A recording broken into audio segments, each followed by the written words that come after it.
Ang topic po natin today ay kung ano ang mga requirements for your bank loan.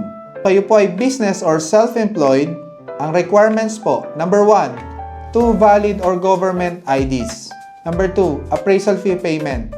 Number 3, marriage contract if married. If single po, kailangan po ng birth certificate and certificate of no marriage or CENOMAR. Number 4, signed loan application. Number 5, authorization po na mag-verify po ng mga bank accounts nila. Number 6, DTI or SEC registration po. Number 7, articles of incorporation, bylaws with SEC registration certificate, and latest general information sheet.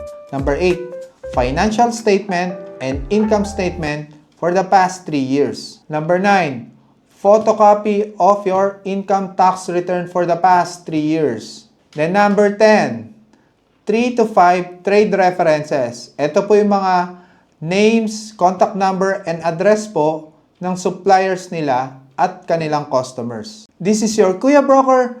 God bless sa inyong lahat.